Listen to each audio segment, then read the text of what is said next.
Hello and welcome back to the Hidebound Convivium for August 30, 2019.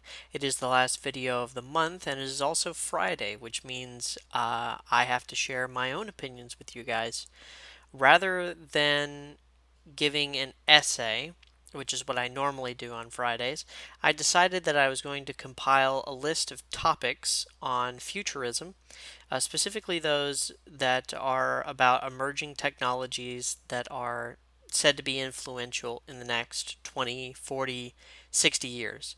So that's what I'm going to be talking about today, and I'm going to be working from some notes, but I don't have anything pre-written because there's a lot of material to cover. So if you'll bear with me, I'm going to get right into talking about that list. And if you want to stick around until the end of the video, I have just some quick announcements if you watch some of the other content or listen to some of the other content that I produce. But without further ado, I'm going to go ahead and get into my list on futurism. Now, why am I doing this specifically? And it's mainly for the following reason: is that I feel like the right wing, people of a traditional mindset in general, have a lot of opportunities coming up in the next century, but there are also some things that we need to be wary of. Some things we should be aware of, some things that are coming up on the horizon that we need to be preparing ourselves for. It's also good to just have a forward look at things, to be looking into the future rather than into the past.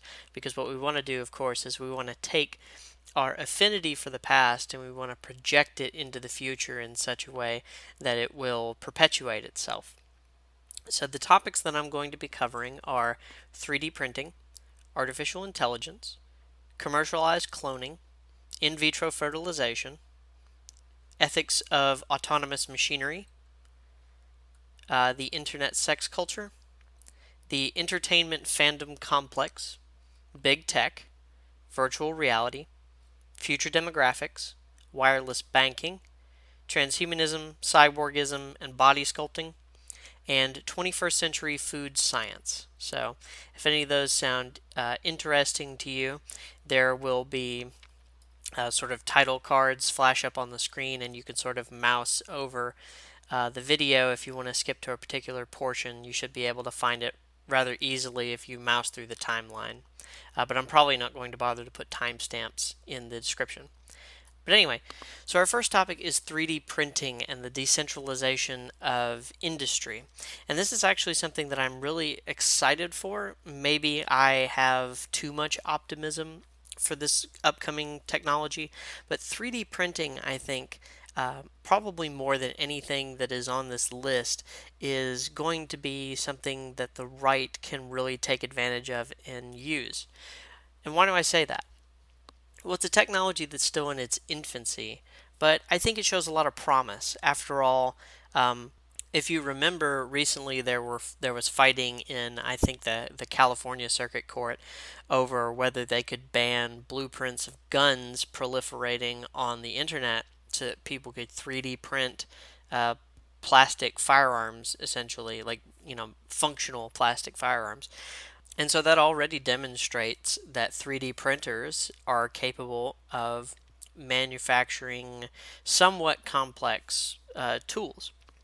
They're used in some limited applications to make automobile parts, and they have a lot of utility just for making small machined parts in general, parts that are specialized for a particular machine that maybe they don't produce a lot of replacement parts. So that's really the niche for 3D printing. And blueprints for all kinds of things. I was just talking about guns, but there's blueprints for all kinds of things that are proliferating online. And people make these blueprints and they send them out online for anybody who has a 3D printer to be able to use. And so I could envision a world where, because of 3D printing, if it was cheap enough, which technologies as they get on tend to be cheaper, spaces for traditionalists and reactionaries could be made literally materially self sufficient if we were willing to put the work in. So, Previously, in order to keep up a modern standard of living, you would need, a whole infrastructure of factories creating different things that were tooled for specific purposes. So look at the Amish, for example. They live apart from society and they have their own industries, but if they were to try to replicate a modern standard of living, their communities would have to be extremely large because they would have to have all kinds of different factories to produce all kinds of different things, and they would also have to have their own power plants and things of this nature. But with 3D printing, you could see a scenario where we wouldn't need that. So you could have a community, for example. It doesn't have to be a walled community, or maybe or a community that's like explicitly set up somewhere in the desert or something that's for rad trads to run away from the world. It could just be a neighborhood that has a 3D printing workshop, wherein they can handle their own repairs in house for things, say, on their car or appliances on their house. They could print things like maybe solar panels or materials to repair or maintain solar panels. So, really, it has a lot of promise, especially for people who are looking for options for community living outside of the mainstream. And that's where I think it really shines as a technology, because what it allows is the decentralization of industry. Maybe not heavy industry, obviously. I doubt that you'd be able to, do things out of steel or something. But a lot of things nowadays are made out of plastic, so it shows a lot of promise in that regard. So I'm going to move on to the next topic, which is artificial intelligence. And I sort of have a controversial opinion, at least among the people that I talk to, about artificial intelligence. And I think true artificial intelligence is just a pipe dream that's never going to die. It's kind of it. I think it'll be more like the search for the Holy Grail for secular society. They'll always be searching for this AI, and they might have an AI that can pass the Turing test, but to me that doesn't really make a whole lot of difference, because so you have a computer that is algorithmically learned to trick humans into thinking that it's a human. That's not a huge that's not a huge milestone to me, because it doesn't prove that a computer is a thinking being. It just proves that a computer fooled a human. And I don't know if you know what humans are like, but they're not particularly the brightest things ever. Um, but I think artificial intelligence is a reflection of something more cultural, right? Since we decided that we were God, basically, we've embarked on this never ending quest to create something in our own image. The whole craze with artificial intelligence, with robots, with thinking machines, I don't think really took off until atheism started to become mainstream, because it leads to a kind of human vanity, right? There's that period of time almost between when atheism got to be really big and then people started to basically think of human beings as meat bags floating through space. And obviously, there's some overlap there. This is not a super rigorous analysis of the thought at the time. But, you could foresee that somebody who thinks that human beings are a sort of privileged thing in the universe while simultaneously believing that there is no God, you could see how they could be sort of idolatrous towards humanity itself. And so you can kind of see how this results in a need to create a being in the image of humanity. But for my money, artificial intelligence is an impossibility because computers can't understand anything. There's a sort of classic analogy that's used to demonstrate the idea that computers don't understand anything, especially what we consider to be artificial intelligences. And so you imagine a computer that's designed to beat the Turing test, which is supposed to determine whether something is artificially intelligent. You can think of it in this analogy like a man and I didn't come up with this analogy, but I don't remember who did. It's like a man locked in an office with a book of Chinese characters, and a Chinese person comes and they slide a paper marked up with Chinese characters under the door, and he takes it up and he goes to his book, and his book has this very precise chart over when this symbol when you're given this symbol, you need to give this symbol in return. The man doesn't know Chinese at all, but using this book, he can compose a response and slide it back under the door.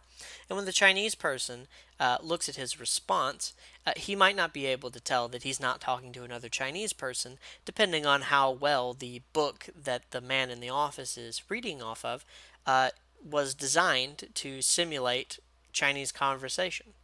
Um, so, in this way, we can say that computers don't really have this faculty of understanding, which is what makes humans intelligent in a way that machines are not. And another thing that's interesting about this craze for artificial intelligence is that if you hold to the materialist presupposition that human beings are meat computers, um, then you could possibly hold that AI, artificial intelligences, are people. But then that begs a different question. Why would you bring a person into the world just to be a slave, to do whatever you designed them to do? This seems, on the face of it, immoral. And if you approach the problem like that, then I think a lot of them could see that that would be something immoral that you shouldn't do. If we don't make the artificial intelligences our slaves, but our masters instead, which is what a lot of people have suggested, that we'll create these artificial intelligences that will run everything essentially to be basically because man is not fit to govern himself, we'll make a perfect computer that can govern him for himself, which again, there's a logical problem there. But really, you can see how it manifests in this like sort of religious or eschatological tone that Darwinism has taken upon itself in the 21st century. That's what I think, at least. This is actually going to be a reoccurring theme when I'm talking about all these things. Is the eschatological tone that the theory of evolution seems to take on these days. Uh, but continuing on. Next, we're going to talk about commercialized cloning.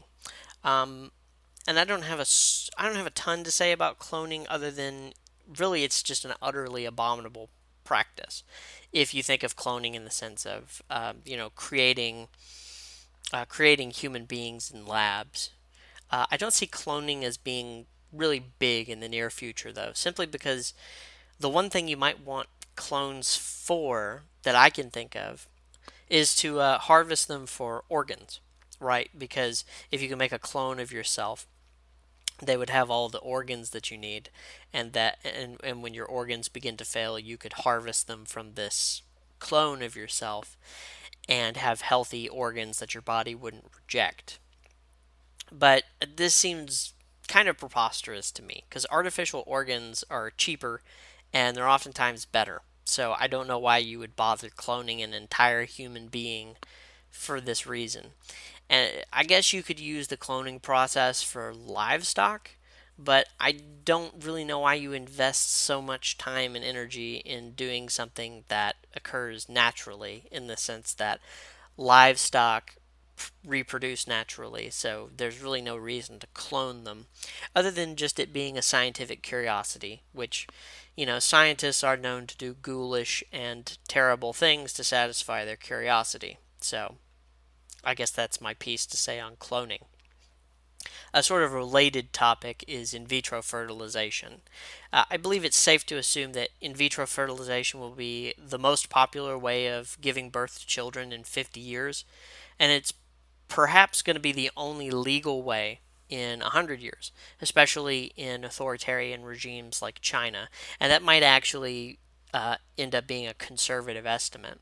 Because if you really think about it, we're with CRISPR and with these kinds of technologies, we're moving towards a paradigm where we can basically read the genes of children before they are born. Really, you can because you can read the parents' genes in the gametes, I suppose.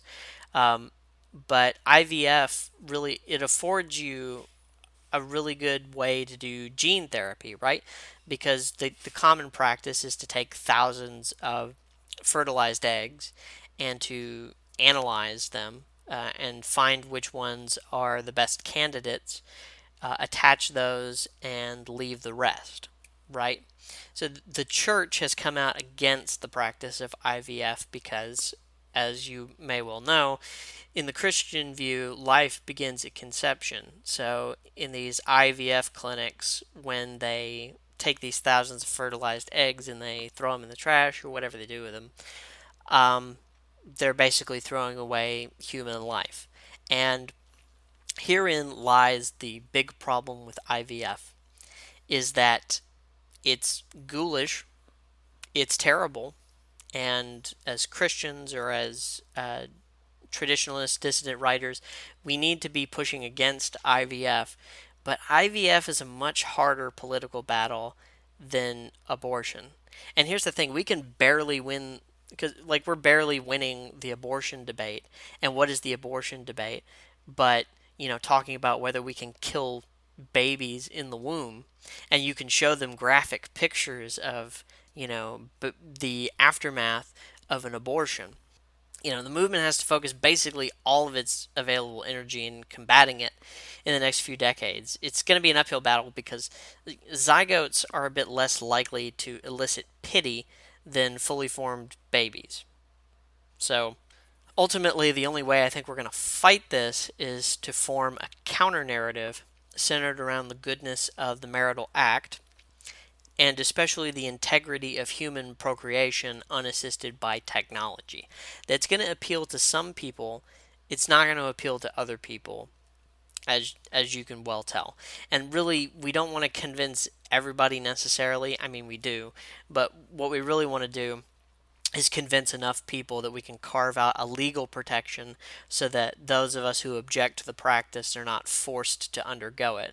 Because as I'm probably going to talk about, or sorry, what I'm getting to here is that gene editing is definitely going to be pushed for a mandatory status, and IVF is the easiest way to do gene editing because you can already see how in places like Iceland, for example, they've tried to and basically succeeded in eliminating Down syndrome through the process of eugenic abortions.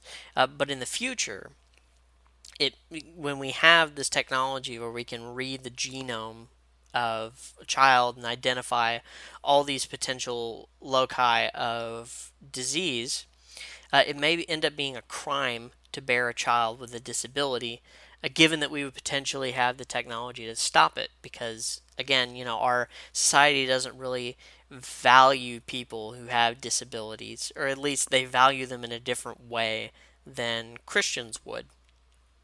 So I could potentially see it being a crime to not have this procedure done. And so our main goal should then be to try to carve out a legal protection for ourselves so that we are not forced essentially to violate our conscience when we do have children. So that was sort of a long-winded talk on IVF, but I'm going to move on to something different, something totally different, out of the realm of bioethics, and this is discussing the ethics of autonomous machinery. So here we're talking about driverless cars, we're talking about things in your house that run themselves, various gadgetry, etc. To be honest, I don't really have a whole lot to say on this topic.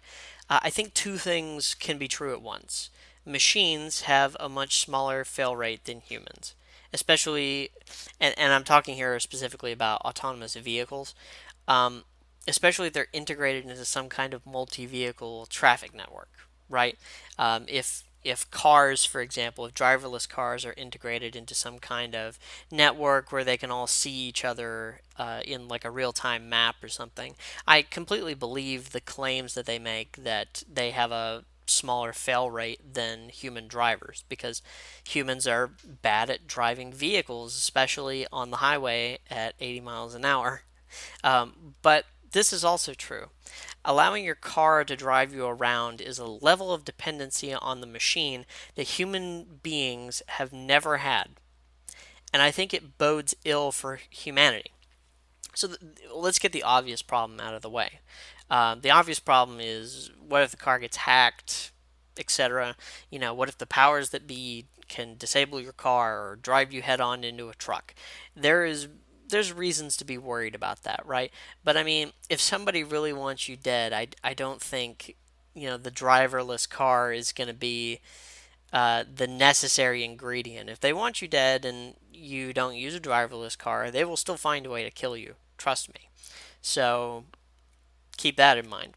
But secondarily and more importantly, I want to talk about the effect that driverless cars, for example, but other kinds of autonomous machines will have on the human psyche. Um, so this applies to all the things I've been talking about as well. Humans are already very entitled and very petulant. And so, how much worse would it be if all the inanimate objects in their house literally catered to their every whim? This would be like every person having a set of 10 or 12 butlers. Um, you know, we often talk about, for example, the children of royalty or the children of the super rich being kind of spoiled because they don't have to take care of themselves. Well, if you extend this to everyone in the society, how terrible would this society be? Everyone would be literally unbearable. I'm already incredibly spoiled that I can get up and make myself 3 cups of coffee just by pouring stuff into a machine and pressing a button. It takes less than a minute. So what is this really going to amount to? I'll tell you what it's going to amount to is that people in this movement will have to go without some of the creature comforts of the new world, basically, because they will make us exceptionally weak. I mean, we're already pretty pampered as it is with our really comfortable lifestyle here in the West. And so, if we were to go any further, and I think it's even best to cut back on some of the things we already do, to submit ourselves to a lot more rigorous study, to submit ourselves to penance, to get out of comfort, to get out of always pleasing ourselves by you know allowing for entertainment or food or whatever it is to just be constantly inundating us and just be constantly in a state of comfort. We need to get away from that model. It's really hard because that's basically the model of the modern world, but that's just how it is. And if we become those people, it's going to cause resentment. Because if we become those people, then we stop being dependent on these forms of technology that other people are dependent on. And when a slave sees a free man walking about, what does he do? He gets resentful. But at the end of the day, I'd have to say, do autonomous vehicles and gadgets in and of themselves present an ethical dilemma to humanity or even to the dissident right in particular? In terms of job displacement, yes, but in other ways, no. It cannot be helped but observe that some of the Silicon Valley types seem really overjoyed with themselves that these technologies will lead to the virtual obsolescence of millions of people. I have no idea why they are so giddy about this, especially because these people that they are putting out of business are looking at them and watching them. And all this talk about, oh, we're going to fund retraining programs, we're going to, shove these people back through the school system or what have you, that's just not going to work. It's just not going to work. Um, so I think what the masses are seeing is that this emerging technology, this emerging market of technology, is a disaster of Silicon Valley's own making, basically. It puts a lie to the idea that those tech companies are in any way benevolent. So, just in case anyone was still under the presumption that the Silicon Valley companies, the big tech companies, actually cared about human beings when they put 16 million people or however many millions of people it is out of work just cuz to make a buck, then people are going to see that, oh no, they're just assholes. They're just terrible people.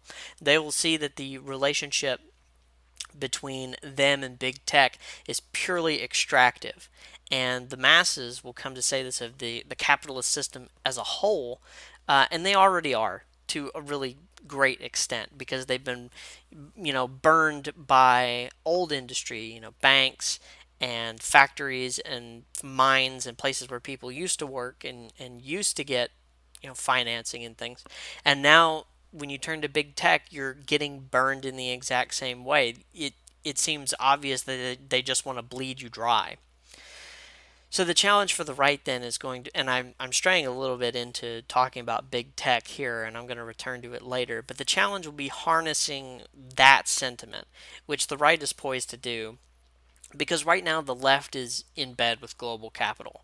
I think this is kind of a really bad miscalculation on their part because they've realized at some point that the real power in society was not held by the government but was held by A, the universities, and B, by these Silicon Valley companies, these big tech companies that are kind of the trendsetters and kind of the morality makers in modern American life. Not to mention, the standard stock standard corporations that are also sort of in bed with the left. Um, so the right is really the people who are poised to take advantage of that kind of populist resentment because the left, looked at those working class people and basically said, screw you guys. You're racist, sexist, homophobes, and we don't like you. And we're going to use this extra state apparatus of big tech, of finance, to basically force you to renounce your opinions that we don't like. So, as I've said before, this is a golden opportunity for us, my opinion. Next thing is internet sex culture. Oh boy, I really like talking about this stuff. So the strange thing about sex these days is that this is the strange thing to me is that everyone assumes that there's like a lot of it happening when in reality there is less sex nowadays per capita, probably than there ever has been. Obviously, barring some kind of war or catastrophe. But, I mean, we're just talking about societies in general. This is obviously a function of a small group of people having most of the sex. But even then, I think the effect of that is greatly exaggerated. Because, and what's the reason for this? Why is there actually like a sex dearth or a sex desert going on? In general, I think modern people are both too lazy and too insecure to actually to follow the model of the last few decades, which has been to go out and have promiscuous sex. Ironically, the greatest driver of this sort of sex desertification is probably pornography. It's kind of flooding the zone, if you will. Men who would otherwise be motivated to improve themselves, if for no other reason than to secure access to sex, are anesthetized by pornography. And even some women are in this boat. And this is not a new or novel observation, but I think it is a true one. And some people have pointed out that sex in the modern world kind of functions like a bit of a sacrament for the modern age, right? This is sort of a sacrament of the modern religion.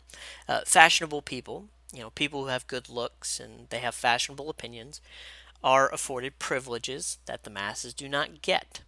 This priesthood, right, of this small group, of this small cadre of beautiful and fashionable people, are in some sense withholding a sacrament from those that they deem unworthy. Now, don't take this too literally. And this is starting to sound like an incel rant or something like that. But don't take me too literally. Just take the metaphor for what it is, right? There's just this small group of people that seem to be hyper focused on pleasure and on getting pleasure from each other, and then as this sort of maelstrom of emotion and hormones spreads outward, it's leaving these destroyed people in its wake. Not only people who were once in the epicenter of the the maelstrom, who are now ostracized. So people who used to be attractive and now are no longer attractive, specifically women. But also it's leaving people who were never included. It's like your house was never in the eye of the hurricane, but it's still, it's still getting flooded. And that's kind of where a lot of younger guys are sitting in their basement, who've never had a girlfriend. Um, and obviously, I'm not saying that what we need to do is go out and have more promiscuous sex. Like, that's ridiculous. We, we need to recover as a more sane understanding of relations between the sexes, and that includes marriage. And, believe it or not, I know people don't believe this, but this is true, that happily married people have more and better sex than in general just people out there on their own. I know that sounds crazy, but that seems to be uh, at least at least experientially true, according to a lot of people, if not experiment or statistically validated. And then the next thing, of course, the thing that's really rustling some jimmies lately, the thing that's really weird, is that the next frontier seems to be these creepily realistic sex dolls. And I think anyone that goes down that rabbit hole far enough, hopefully, I'm hoping, I have faith in humanity, that they will wake up at some point and realize, like, they'll have this moment of clarity, and they'll say to themselves, what am I doing? I am, pleasuring myself with a silicone replica of some chick that I knew in high school. Can you? I can't even imagine how depraved someone would have to be to think this was a good idea. And maybe it's just me, but I'm thinking surely a sane person would wake up in the depths of this depravity and think to themselves, there is something wrong with what I'm doing. Even if they can't pinpoint it, even if they don't know exactly what it is. But maybe I have just too much faith in humanity. I guess I'm just hoping that at some point along this pipeline, where there's a point where anyone still in possession of their faculties might have that moment of clarity. But I don't know. Maybe not. Maybe I'm a little bit too optimistic. But that's my take on internet sex culture. Going on. I'm going to basically just sort of touch for a second on the entertainment fandom complex. This was suggested to me by somebody else. I didn't come up with this topic myself. And I'm just going to refer you guys to Distributor's videos on nerd culture, because I think he tackles this issue of nerddom and fandom pretty well. The only thing I'll say is this, is that as you have these franchises like Star Wars and the Avengers, and they become increasingly vapid and meaningless, then you can imagine that the communities and the people that build their identity around these things will also increasingly become vapid and meaningless. Like, say what you will about Star Wars, but at the very least, the first three Star Wars movies had some depth to them, if only because they're like the hero's journey or whatever, and it's a reinterpretation of the monomyth. That's still a kind of depth that something like uh, the Force Awakens or whatever the last Star Wars movie was does not have. So that's my take on fandom culture. I guess it's not very much of a take for something that's not very much of a thing, honestly. So now I guess I get to move on to my opinions on something a little bit more spicy, and I've already talked about it a little bit, but that's big tech. So, big tech is probably going to be the most important set of players going forward into the 21st century. Far more important than the US government. With their money and their clout, they can effectively buy off, or they can stymie pretty much any conventional political reaction against whatever they're doing. But I want people to remember that they are not invincible. They have weaknesses. And one of these is that they are so transparently nefarious that even normal people who still functionally trust them because they buy their stuff think they're slimy or evil. Like, you know these people. They buy the new iPhone every time it comes out, but if you ask them, like, do you trust Apple to, for example, if you ask them, do you trust Apple with your search results or your data or whatever, and they would probably say no, they don't. They don't trust any of these companies. They're still going to buy their stuff, but they don't trust them. So, given that this is the case, we may end up in a situation where these big tech companies, they're basically in control. Everybody knows it, and no one is happy with the situation. So it's really the opposite of this sort of shadow puppet thing that they're trying to do because it's just so obvious.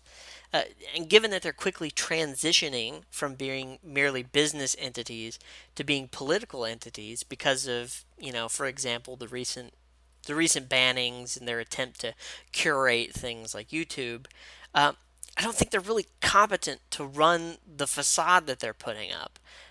Because this is going to be a reoccurring theme in my opinions on big tech is that they're just so transparently and obviously bad. It's I'm going to use this comparison. So what if Carnegie had decided to himself, he said, well, US Steel is going really good. I'm going to buy the presidency. Would everybody look at Andrew Carnegie the same way? No, probably not. He was able to, throw some money at philanthropic endeavors and get Carnegie Hall built, and everyone was like, "Oh yeah, he's such a great guy," whatever. But if he was just sit there and just start like buying political power, everybody would know what was going on, and everyone would think, "What a scumbag." I mean, sure, a lot of people already thought that, especially if you worked in one of his steel mills, but to the wider public, he was just some rich guy. But to the wider public, Mark Zuckerberg used to be just some rich guy. But then when he decided that he was going to use his money, his clout, his company to start basically hijacking the government of the United States in a roundabout way, people realized that he's just an asshole, and people started to dislike him intensely. So the biggest thing to remember is that big tech is made of people, not particularly bright people, just people, and they're not invincible. And they have this hubris that is born out of their technocratic optimism. They think that because they went to Harvard or Yale, because they scored well on an IQ test, because they engineered some kind of software, that they are scions of intelligence, and that they alone are the chosen people who are going to lead the United States to glory and victory in a new progressive future. And it's just dumb. It's like a mix between a power fantasy and some kind of like self-referential myth that they're making about themselves. And it's dumb. So that's my take on big tech, basically. And I don't mean to say discount them because they have an intense degree of power, or sorry, an immense degree of power, I should say. But don't make them to be this like 40-foot tall giant, because they are in one sense, but then in another sense they're also so transparently bad and bad at being bad that just don't afford them more respect than they deserve. That's what I would say. So moving swiftly on, I think this is third to last topic, virtual reality. And I'm going to be honest, virtual reality scares me more than literally anything else on this list because it's basically here. And if normal people can sink thousands of hours into video games on a flat screen that merely has a moderate degree of verisimilitude, what about VR? Like, could you imagine a game that was like Skyrim or like, I don't know, what's another game that people play for a long time? Like Red Dead Redemption or something like that. One of those open world games, right? Could you imagine a game like that, much, much bigger, on, much, much more impressive hardware that had, more NPCs, more things to do, so on and so forth? And could you imagine how much time people would spend just immersed in this fake world? It would be unreal. And why? Well, because everyone wants to go and be a knight in a video game, and it's super easy to be a knight in a video game. You just have to press buttons and mash on, control sticks. and that's fun. That's a nice form of escapism for people. I do it myself sometimes, but it's also not real. And I feel like with VR, you're starting to blur the lines really, and people are going to get to a place where video games occupy a space in their life that they formerly did not. That's my prediction with virtual reality. And in my opinion, this is going to be one of, if not the major vice that afflicts my children's generation. I have a really good feeling about it. Or I should say, I have a bad feeling about it because it's going to be something really serious to combat going forward, I think. Especially because a lot of us in the right wing in this movement, we like playing video games ourselves. It's a modern form of entertainment that a lot of people have taken to. And, well, I mean, we have to be on the watch ourselves for falling into the same kinds of traps. So that's something definitely to watch, to look out for. Next topic, future demographics. But some facts are undeniable, so we'll talk about those first. No matter what, the future population of this planet is going to mostly be African and Asian, particularly Southeast Asian. Rage about that if you want. It doesn't particularly bother me, but for some people it's immensely concerning. Okay, whatever. In the United States, majority minority is a thing that's just going to happen. If that bothers you intensely, okay, I'm sorry. Um, Unfortunately, I'm under no illusions as to what this is going to mean for the United States. If you think current racial tensions are bad, I have a feeling they will be cranked up to an 11. And I fully expect to see some infighting between the ethnic members of the Progressive Coalition, because once you can sort of marginalize or sideline whites in the United States, well, then it's going to be, Hispanics against blacks, against Asians, against all these different ethnic groups who are all vying for representation in the various levers of power. Will it get to Yugoslavia levels? Probably not. Gang violence in the major cities and casual race riots, that's a far cry from ethnic cleansing. And we don't have thousands of years of history of hating each other, really, to sort of justify something like that.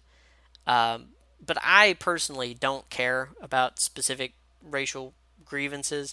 I don't have anything against minority groups. Uh, there's this Wignat idea, of course, that we're going to balkanize the U.S. and at some point, all the white people are going to move to one place. We're going to have a white ethno state. It's pretty dumb, in my opinion. It's pretty absurd. Balkanization is not a likely outcome, as the country's rather centralized at this point. I mean, it could happen, but probably not. More likely, different groups are going to mid out political violence in an attempt to get an edge in some sort of parliamentary shenanigans.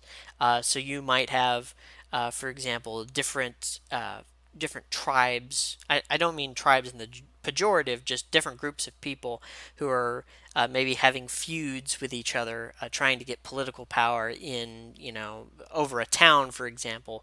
Or you might have larger groups of people who are fighting, over senatorial seats or whatever. And politics will probably get really dirty for a while, is my suspicion.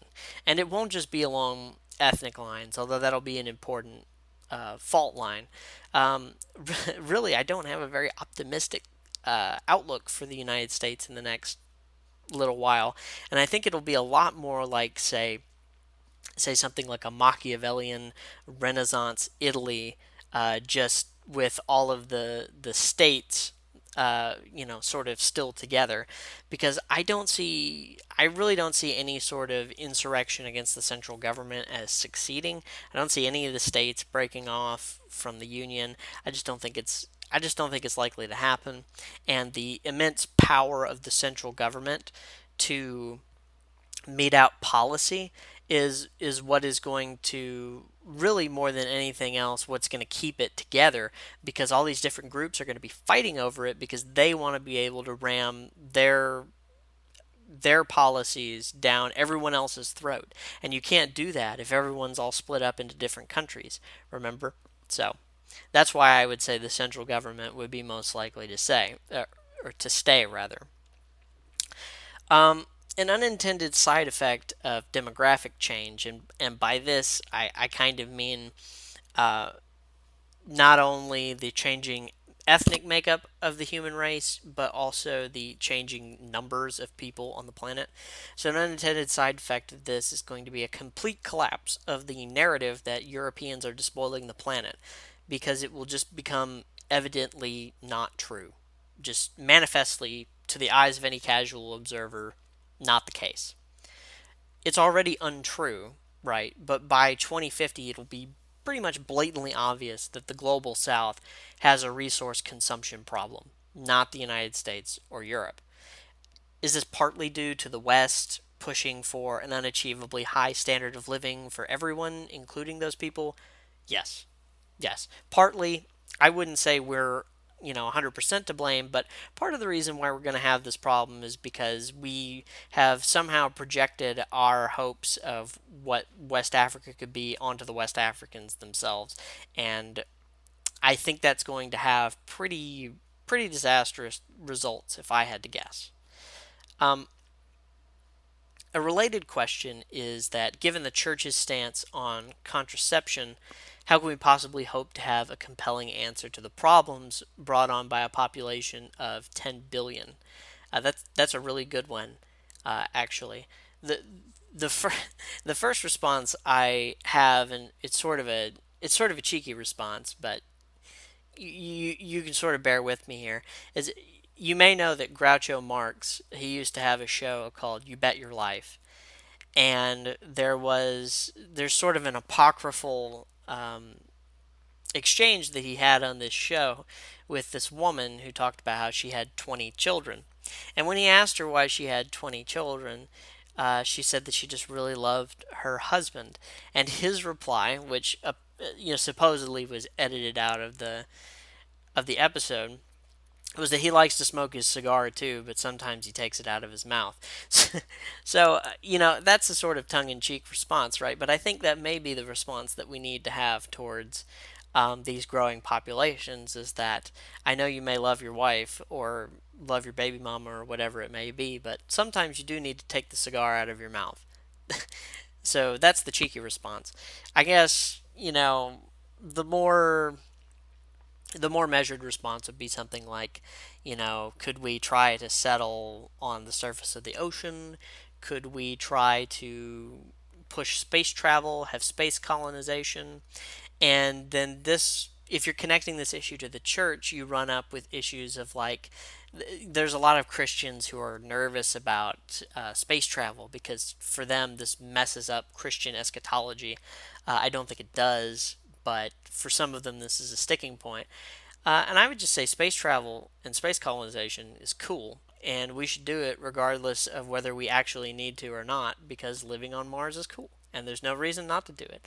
And how cool would it be, for example, like, for you young or aspiring priests in my audience, if there are any, how cool would it be to be the first priest to say Mass on Mars? That would be pretty amazing, I would think. Um, so, yeah, I just like the space stuff. So, honestly, dealing with the world at 10 billion, why don't we just put some of them in space? Whiny white liberals should probably be the first people to go to space, and thankfully they probably will be. So that's my take on demographic change in the future. Next topic is wireless banking. So there's a black pill here and there's a white pill. The black pill is cash is on its way out. Pretty much everything's going to require debit. You may still have cash in a technical sense, like it technically may still be a legal tender and exist, but there's going to be a lot of places where commerce will basically require a debit card. Is this the mark of the beast? No, I don't think so, but whatever. We can have that discussion later on. Suffice to say, we're going to go to a cashless society, I think. The white pill, blockchain, right? Like Bitcoin, all these different cryptocurrencies. Crypto has a lot of benefits, but there's also a problem with these kinds of cryptocurrencies, and I'm probably about to embarrass myself because I don't know all that much either about economics or about blockchain currencies.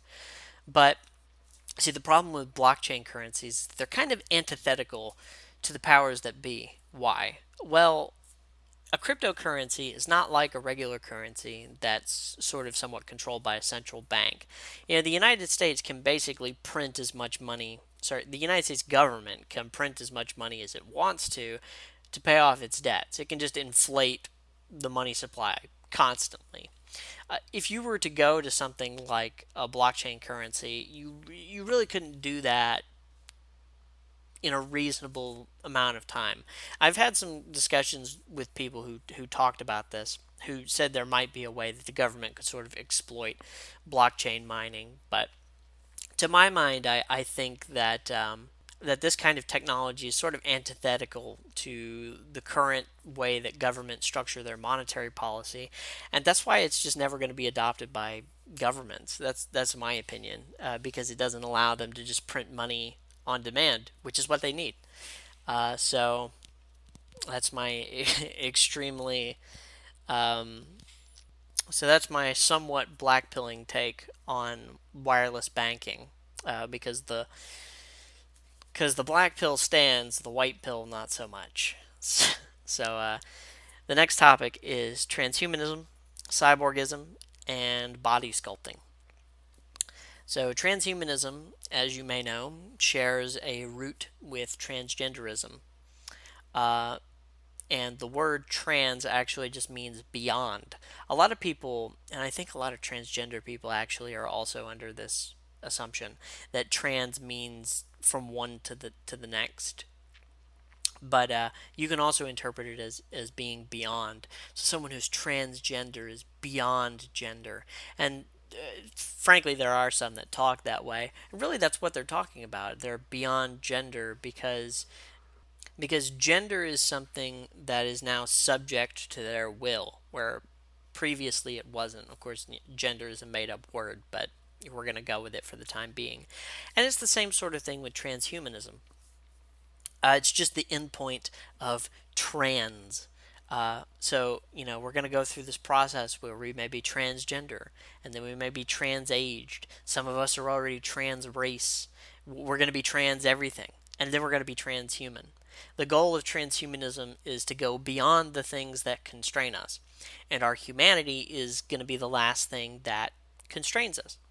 In a way, Christianity is a form of transhumanism, or rather, I would say transhumanism is a form of Christianity, a very perverted form of Christianity. Christianity, it seeks to transcend humanity, or the fallen state of humanity specifically, by partaking in the divinity of Christ. Um, and I'm not saying this like this is not a Sunday school answer I'm beating you guys over the head with. Like I'm being intensely serious here. Transhumanism seeks the same sort of thing, but it wants to do it by science.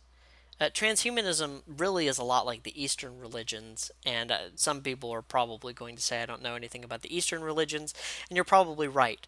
But I do know this that nirvana stems from the Sanskrit word for extinction or disappearance. In Buddhism and Hinduism, the idea of reaching enlightenment and nirvana sort of corresponds with a dissolution of the individual into the universal.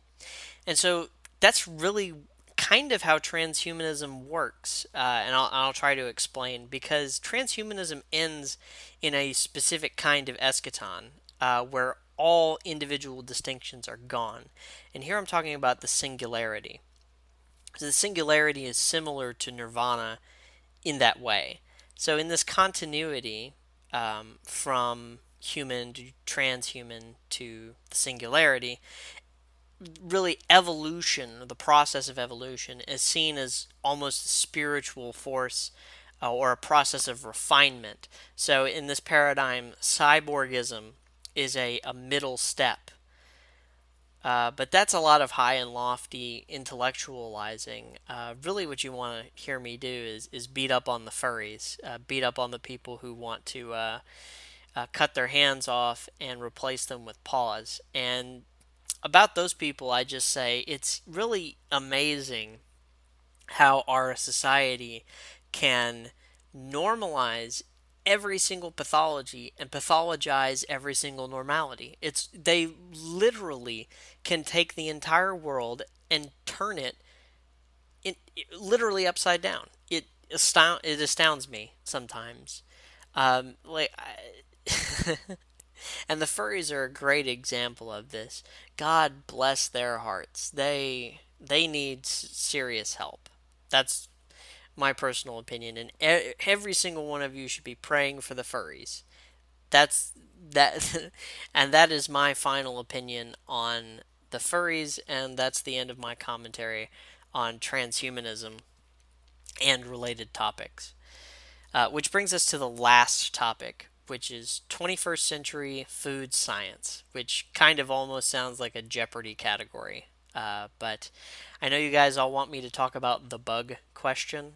And to give a short answer, no, I'm not going to eat bugs. You shouldn't eat bugs. I might have considered it once as a novelty, but now that all the people that write for HuffPo and The Guardian and The Washington Post want me to eat bugs, hell no, not going to do it.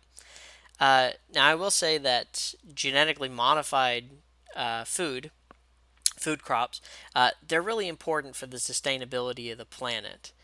Um, and you're going to see me actually, throughout this talk, really, I've circled back on a lot of key points because a lot of these things are related to one another.